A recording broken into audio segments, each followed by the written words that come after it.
ഡൽഹി ചെങ്കോട്ടയ്ക്ക് സമീപമുണ്ടായ സ്ഫോടനത്തിൽ NIA നിർണായക കണ്ടെത്തൽ. ഹമാസ് മാതൃകയിൽ ഡ്രോൺ ആക്രമണം നടത്താൻ ഭീകരർ പദ്ധതിയിട്ടതായി NIA. വിവരം ലഭിച്ചത് സ്ഫോടനത്തിൽ കഴിഞ്ഞ ദിവസം അറസ്റ്റിലായ ജസീർ ബിലാൽ വാനിനെ ചോദ്യം ചെയ്തപ്പോൾ. സംഭവത്തിൽ വിശദമായ അന്വേഷണം നടത്തിവരികയാണെന്നും NIA.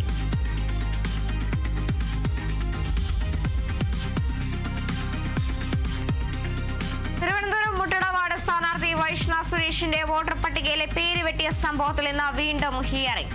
പരാതി നൽകിയ CPM ബ്രാഞ്ച് സെക്രട്ടറിക്കും ഹാജരാകാൻ നിർദ്ദേശം. കോഴിക്കോട് കോൺഗ്രസ് സ്ഥാനാർത്ഥി VM വിനുവിന്റെ പേര് വോട്ടർ പട്ടികയിൽ ഉൾപ്പെടുത്താത്തതിൽ നിയമ നടപടി സ്വീകരിക്കാൻ ഒരുങ്ങി കോൺഗ്രസ്. ഉടൻ ഹൈക്കോടതിയെ സമീപിക്കാൻ തീരുമാനം.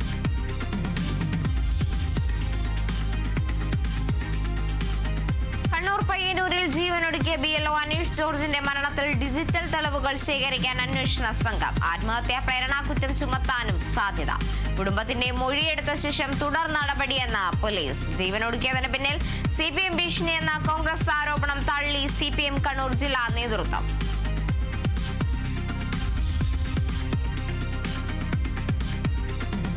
അമേരിക്കയുടെ ഗാസ സമാധാന പ്രമേയം അംഗീകരിച്ച UN സുരക്ഷാ കൗൺസിൽ. പ്രമേയത്തിൽ ഗാസയുടെ പുനർനിർമ്മാണം, വെടിനിർത്തൽ, രാജ്യാന്തര സൈനികരുടെ വിന്യാസം എന്നിവയുൾപ്പെടെ 20 കാര്യങ്ങൾ.